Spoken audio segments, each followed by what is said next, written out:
Hello everyone, welcome to our channel Gaviya blogs in Kannada. ಎಲ್ಲರೂ ಹೇಗಿದ್ದೀರಾ? ನಾನಂತೂ ತುಂಬ ಚೆನ್ನಾಗಿದ್ದೀನಿ. ಐ ಹೋಪ್ ನೀವೆಲ್ಲ ತುಂಬ ಚೆನ್ನಾಗಿದ್ದೀರಾ ಅಂತ ಅಂದ್ಕೊಂಡಿದ್ದೀನಿ. ಸೊ ಇವತ್ತು ನಾವಿದ್ದೀವಿ ಚಿತ್ರದುರ್ಗ ಕೋಟೆಯಲ್ಲಿ, ಅದೇ ಕಲ್ಲಿನ ಕೋಟೆ ಅಂತ ಹೇಳ್ತಾರಲ್ವಾ, 7 ಸುತ್ತಿನ ಕೋಟೆ. ಸೊ ಅಲ್ಲಿದ್ದೀವಿ, ನೋಡೋಣ ಬನ್ನಿ. ಇದು ಬಂದು ಹಳೆ ವಿಡಿಯೋ, ಲೇಟಾಗೆ ಪೋಸ್ಟ್ ಮಾಡ್ತಾ ಇದ್ದೀನಿ. ಆ್ಯಂಡ್ ಇಲ್ಲಿ ನಾನು, ನಮ್ಮ ನಾದಿನಿಯವರಿಬ್ಬರು, ನಮ್ಮ ಮಕ್ಕಳು, ಟೋಟಲ್ 5 ಮೆಂಬರ್ಸ್ ಹೋಗಿದ್ವಿ. ಇನ್ನು ಇದು ಎಂಟ್ರೆನ್ಸ್ ನಮಗೆ. ಸೊ ನಮಗೆ ಬಸ್ ಸ್ಟಾಪಲ್ಲಿ ಇಳ್ಕೊಂಡು ಬಸ್ ಸ್ಟಾಪಿಂದ ಇಲ್ಲಿಗೆ 1.5 to 2 ಕಿಲೋಮೀಟರ್ಸ್ ಆಗುತ್ತೆ. ನಾವು ಬೈ ಆಟೋ ಬಂದಿದ್ದೀವಿ ಬಸ್ ಸ್ಟಾಪಿಂದ. ಇವಾಗ ಎಂಟ್ರೆನ್ಸ್ ಟಿಕೆಟ್ ತೊಗೊಂಡು ಒಳಗೆ ಹೋಗ್ತಾ ಇದ್ದೀವಿ. ಇಲ್ಲಿ ನಿಮಗೆ ಕಾಣಿಸ್ತಿದೆ ಅಲ್ವಾ, ಅದು ಕುಡಿಯೋಕ್ಕೆ ಅಂತ ಹೇಳಿ ಅವಾಗ ನೀರನ್ನ ಯೂಸ್ ಮಾಡ್ತಿದ್ರಂತೆ. ನಿಮಗೆ ಇಲ್ಲಿ ಹಾವು ಕಾಣಿಸ್ತಿದೆ ಅಲ್ವಾ, ಅದು ಬಂದು ನಮಗೆ ಮೇಯ್ನ್ ಇಂಡಿಕೇಶನ್. ಅಂದರೆ ಕೋಟೆ ಒಳಗಡೆ ಹೋಗೋಕ್ಕೆ ದಾರಿ ಈ ಶೇಪಲ್ಲಿ ಮಾಡಿರೋದು, ಹಾವು ಶೇಪಲ್ಲಿ. ಈಗ ಶತ್ರುಗಳು ಬಂದಾಗ ಡೈರೆಕ್ಟಾಗೆ ಇದ್ದರೆ ಬಂದು ಡೈರೆಕ್ಟಾಗೆ ಡೋರ್ ಓಪನ್ ಮಾಡ್ತಾರೆ ಅಂತ ಹೇಳಿ ಈ ಶತ್ರುಗಳ ಸ್ಪೀಡನ್ನು ತಡೆಯೋಕ್ಕೆ ಈ ಹಾವು ಶೇಪಲ್ಲಿ ದಾರಿನ ಮಾಡಿರೋದು. ಇವಾಗ ಕೋಟೆ ಒಳಗಡೆ ಹೋಗೋಣ ಬನ್ನಿ. ಇವಾಗ ನಾವು ಹೋಗ್ತಾ ಇದ್ದೀವಲ್ಲ, ಇದು ಬಂದು 3 ಸುತ್ತಿನ ಕೋಟೆ.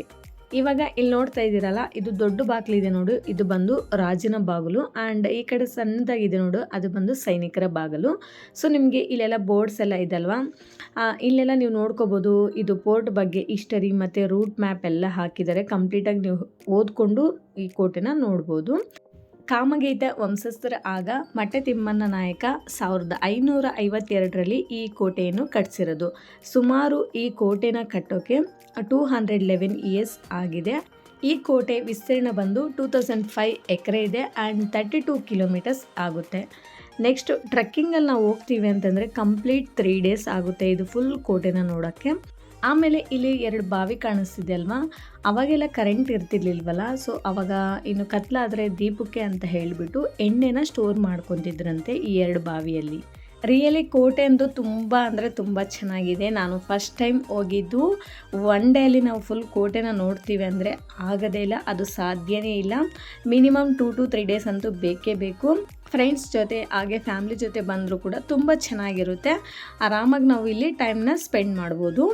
ನೋಡಿ, ನಾವು ವಾಕ್ ಮಾಡ್ಕೊಂಡು ಹೋಗ್ತಾನೇ ಇದ್ದೀವಿ. ಬಟ್ ಏನು ಗೊತ್ತಾ, ಸ್ವಲ್ಪ ಜಾಸ್ತಿ ಜನ ಜೊತೆ ಹೋದರೆ ಅಷ್ಟು ಬೋರ್ ಅನಿಸಲ್ಲ, ನೋಡೋಕ್ಕೆ ತುಂಬ ಚೆನ್ನಾಗಿರುತ್ತೆ. ಏನಂದರೆ ಸ್ವಲ್ಪ ವಾಕ್ ಮಾಡೋಕ್ಕೆ ಪೇಷನ್ಸ್ ಕೂಡ ಇರಲೇಬೇಕಿಲ್ಲಿ. ಆ್ಯಂಡ್ ತುಂಬ ಜನ ಫೋಟೋಶೂಟ್ ಮಾಡಿಸ್ತಿರ್ತಾರೆ ಇಲ್ಲಿ. ರಿಯಲಿ ಫೋಟೋಶೂಟ್ಗಂತೂ ತುಂಬ ಚೆನ್ನಾಗಿರುತ್ತೆ. ಕಲ್ಲಿನ ಕೋಟೆ ಅಲ್ವಾ, ತುಂಬ ಚೆನ್ನಾಗಿರುತ್ತೆ. ಕರ್ನಾಟಕದಲ್ಲಿ ಅತಿ ದೊಡ್ಡ ಕೋಟೆ, ಕಲ್ಲಿನ ಕೋಟೆ, ನಮ್ಮ ಚಿತ್ರದುರ್ಗ ಕೋಟೆ. ಇಲ್ಲಿ ನೋಡಿ, ನಮ್ಮ ಗವ್ಯ ಎಷ್ಟು ಚೆನ್ನಾಗಿ ಮೆಟ್ಲತ್ಕೊಂಡು ಹೋಗ್ತಾ ಇದ್ದಾಳಲ್ವಾ, ಅವಳಿಗೆ ಫುಲ್ ಎನರ್ಜಿ ಬಂದುಬಿಟ್ಟಿದೆ, ಅದಕ್ಕೆ ಹೋಗ್ತಿದ್ದಾಳೆ. ಆಮೇಲೆ ನಾನು ಗವ್ಯ ಇಬ್ಬರು ನಡ್ಕೊಂಡು ಹೋಗ್ತಾ ಇದ್ದೀವಿ. ಹಾಗೆ ಪ್ರತಿದಿನ ಜನ ಅಂತೂ ಬರ್ತಾನೆ ಇರ್ತಾರೆ. ಎಕ್ಸ್ಪೆಷಲಿ ವೀಕೆಂಡಲ್ಲಿ ಸ್ವಲ್ಪ ಜಾಸ್ತಿ ಜನ ಬರ್ತಾರೆ. ನಾವು ಬಂದಿದ್ದು ವೀಕೆಂಡಲ್ಲೇ, ಸೊ ಅದಕ್ಕೆ ಸ್ವಲ್ಪ ಜಾಸ್ತಿ ಜನನೇ ಇದ್ದಾರೆ.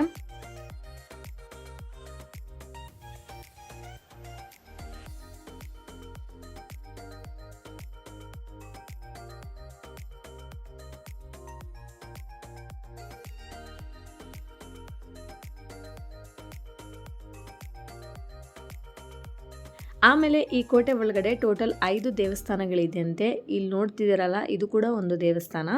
ಆಮೇಲೆ ಇಲ್ಲಿ ನಿಮಗೆ ಒಂದು ಜೈಲನ್ನ ತೋರಿಸ್ತೀನಿ ಬನ್ನಿ. ಎಷ್ಟು ಅದ್ಭುತವಾಗಿ ಕಟ್ಟಿದ್ದಾರೆ ಅಂತಂದರೆ ನೋಡಿ, ಎಂಥವರಾದರೂ ತಪ್ಪಿಸ್ಕೊಳ್ಳೋಕ್ಕಂತೂ ಸಾಧ್ಯನೇ ಇಲ್ಲ. ನೋಡಿ, ಆಗಿನ ಕಾಲದಲ್ಲಿ ಎಷ್ಟು ಚೆನ್ನಾಗಿ ಕಟ್ಟಿಸಿದಾರಲ್ವ. ಇದು ಜೈಲಂತೆ.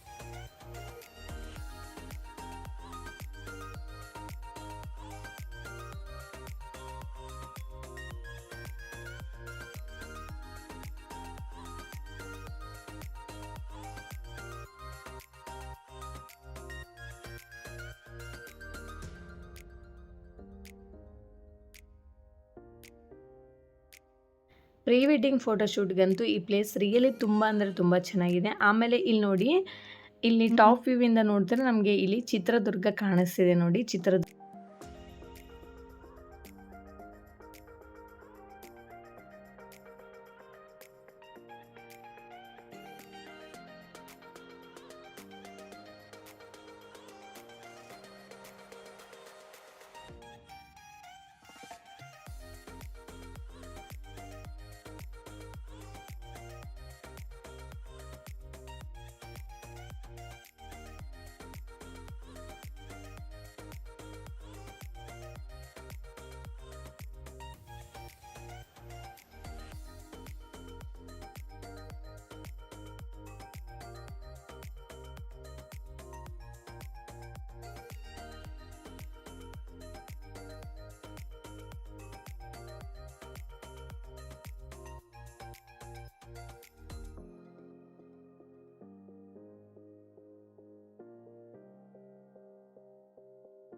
ಇಲ್ಲಿ ನಮ್ಮ ಮಕ್ಕಳಿಗೆ ಸ್ವಲ್ಪ ಫೋಟೋಸ್ನ ತೆಗಿತಿದ್ದೆ.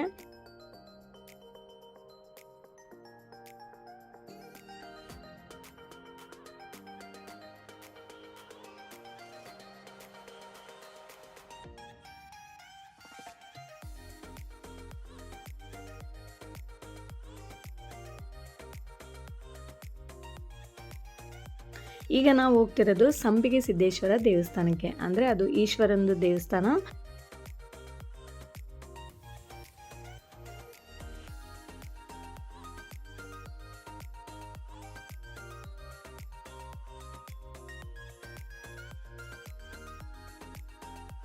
ಇಲ್ಲಿ ನೋಡ್ತಿದ್ದೀರಲ್ವಾ, ಒಂದು ಬಂಡೆನ ಮುಚ್ಚಿದಾರಲ್ವಾ, ಅದನ್ನ ಓಪನ್ ಮಾಡಿದ್ರೆ ಇಲ್ಲಿ ನೋಡಿ, ಇದ್ರ ಒಳಗಡೆ ಇದು ಕಾಶಿಗೆ ಹೋಗೋ ದಾರಿ ಅಂತೆ. ಆಗಿನ ಕಾಲದಲ್ಲಿ ಹಾಗೆ ಹೋಗ್ತಿದ್ರಂತೆ. ಆಮೇಲೆ ಇಲ್ಲಿ ನೋಡಿ, ಈ ಕಲ್ಲಿನ ಮೇಲೆ ಎಷ್ಟು ಚೆನ್ನಾಗಿ ಬರೆದಿದ್ದಾರಲ್ವ, ಇದು ಹಿಸ್ಟರಿ. ಇದು ಹಳೆ ಕನ್ನಡದಲ್ಲಿ ಬರೆದಿರೋದು. ರಿಯಲಿ ಎಷ್ಟು ಚೆನ್ನಾಗಿ ಬರೆದಿದ್ದಾರೆ ನೋಡಿ. ಅದು ಕಲ್ಲಿನ ಮೇಲೆ ಆರಾಮಾಗಿ ನಾವು ಓದ್ಬೋದು ಪೇಷನ್ಸ್ ಇದ್ದರೆ. ಆಮೇಲೆ ಇಲ್ಲಿ ಒಂದು ಮಠ ಕೂಡ ಇದೆ. ಸೊ ಈ ಮಠನ ಕೂಡ ನೋಡ್ಕೊಂಡು ಹೋಗ್ತಾ ಇದ್ದೀವಿ.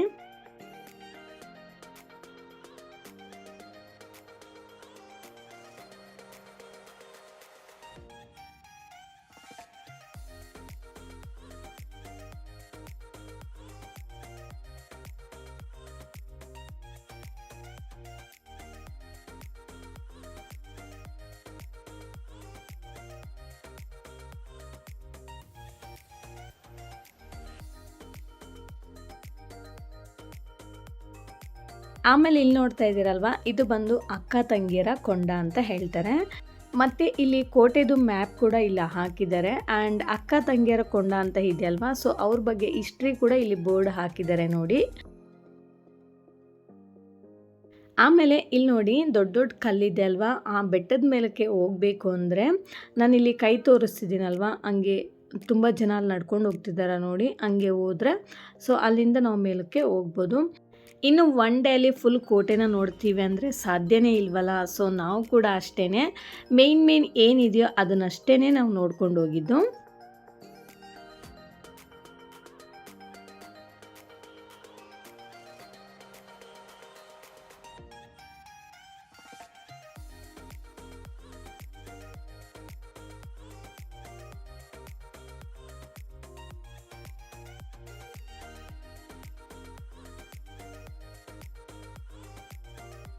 ಆಮೇಲೆ ಇಲ್ಲಿ ನೋಡಿ, ತಣ್ಣೀರು ದೋಣಿ ಅಂತ ಇದೆಯಲ್ವಾ, ಇದು ದೋಣಿ ಒಳಗಡೆಯಿಂದ ನೀರು ಆಚೆ ಬರ್ತಿತ್ತು.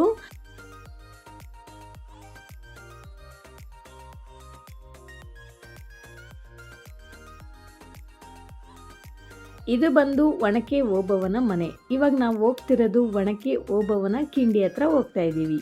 ಒಣಕೆ ಓಬವ್ವ ಕಿಂಡಿ ಅಂತ ಈ ಹೆಸರು ಏನಕ್ಕೆ ಬಂತು ಅಂದರೆ, ಇದಕ್ಕೊಂದು ಸ್ಮಾಲ್ ಹಿಸ್ಟ್ರಿ ಇದೆ. ಅದು ಏನಂದರೆ, ಓಬವ್ವ ಅನ್ನೋರು ಒಬ್ಬ ಸೈನಿಕರ ಹೆಂಡತಿ. ಕೋಟೆಗೆ ಹಾಲು ಮೊಸರು ತರೋ ದಾರಿ ಇದು. ಶತ್ರುಗಳು ಕೋಟೆ ಒಳಗಡೆ ಬರೋದಕ್ಕೆ ದಾರಿನ ಹುಡುಕುತ್ತಿದ್ರೆ, ಸೊ ಅವಾಗ ಈ ದಾರಿನ ಅವರು ಕಂಡಿದ್ದಾರೆ. ಓಬವ್ವ ಇನ್ನು ಊಟಕ್ಕೆ ಸಮಯ ಆಗಿದೆ ಅಂತ ಹೇಳಿ ಅವ್ರ ಗಂಡನಿಗೆ ಊಟ ಇಟ್ಟು, ಮಧ್ಯಾಹ್ನ ಸಮಯದಲ್ಲಿ ಇನ್ನು ನೀರು ಇಲ್ಲ ಅಂತ ಹೇಳಿ ನೀರನ್ನ ತಗೊಂಬರೋಣ ಅಂತ ಹೇಳಿ ಈ ದಾರಿ ಹತ್ರ ಬಂದಿದ್ದಾರೆ. ಆವಾಗ ಶತ್ರುಗಳು ಒಳಗಡೆ ಬರೋದನ್ನು ಓಬವ್ವ ನೋಡಿದ್ದಾರೆ. ಆಮೇಲೆ ಅವ್ರ ಗಂಡನಿಗೆ ಹೇಳೋಣ ಅಂತ ಹೇಳಿ ಮನೆಗೆ ಹೋದರೆ, ಅವ್ರ ಗಂಡ ಊಟ ಮಾಡ್ತಿದ್ದಾಗ ಇನ್ನು ಏನಕ್ಕೆ ಡಿಸ್ಟರ್ಬ್ ಮಾಡೋದು ಅಂತ ಹೇಳಿ ಅವರ ಮನೆಯಲ್ಲಿರೋ ಒಣಕೆನ ತಗೊಂಬಂದು ಶತ್ರುಗಳನ್ನು ಕೊಂದು ರಾಶಿ ಹಾಕಿದರಂತೆ. ಓಬವ್ವ ತನ್ನ ಸಾಹಸದಿಂದ ಶತ್ರುಗಳನ್ನು ಕೊಂದು ಚಿತ್ರದುರ್ಗವನ್ನು ರಕ್ಷಿಸಿದಳು. ಕಡೆಯಲ್ಲಿ ತನ್ನ ಪ್ರಾಣಾರ್ಪಣೆ ಮಾಡಿದಳು. ಇಂದಿಗೂ ಚಿತ್ರದುರ್ಗದ ಕೋಟೆಯಲ್ಲಿರುವ ಈ ಕಿಂಡಿ ಒಣಕೆ ಓಬವ್ವನ ಕಿಂಡಿ ಅಂತ ಪ್ರಸಿದ್ಧಿ ಪಡೆದಿದೆ. ಇಷ್ಟೇ ನನಗೆ ಗೊತ್ತಿರೋ ಸ್ಮಾಲ್ ಸ್ಟೋರಿ. ಆ್ಯಂಡ್ ಇಲ್ಲಿ ನೋಡ್ತಿದ್ದೀರಲ್ವ, ಈ ಪೋರ್ಟ್ನ ಎಷ್ಟು ಚೆನ್ನಾಗಿ ಹತ್ತುತ್ತಿದ್ದಾರೆ ನೋಡಿ. ಇವ್ರ ಹೆಸರು ಜ್ಯೋತಿರಾಜ್ ಅಂತ. ಆಮೇಲೆ ಇವ್ರನ್ನ ಕೋತಿರಾಜ್ ಅಂತ ಕರೀತಾರೆ. ಇವರು ಅಂದರೆ ಕೋತಿ ಥರ ಮೇಲಕ್ಕೆ ಹತ್ತುತ್ತಾರೆ ವಿತಿನ್ ಸೆಕೆಂಡ್ಸಲ್ಲಿ ಅಂತ ಹೇಳಿ ಕೋತಿರಾಜ್ ಅಂತ ಕರೀತಾರೆ. ನೋಡಿ ಎಷ್ಟು ಫಾಸ್ಟಾಗಿ ಎತ್ತಿದ್ರಲ್ವ, ಅಷ್ಟೇ ಫಾಸ್ಟಾಗಿ ಕೆಳಗೆ ಇಳಿತಾರೆ, ಯಾವುದೇ ಸಪೋರ್ಟ್ ಇಲ್ಲದೆ. ಇನ್ನು ಈ ಕೋಟೆ ಒಳಗಡೆ ಸ್ಮಾಲ್ ಪಾರ್ಕ್ ಥರ ಇದೆ. ಇಲ್ಲಿ ಕೂರೋಣ ಅಂತ ಅಂದ್ಕೊಂಡ್ವಿ, ಇನ್ನು ಟೈಮ್ ಆಗೋಗ್ಬಿಟ್ಟಿದೆ.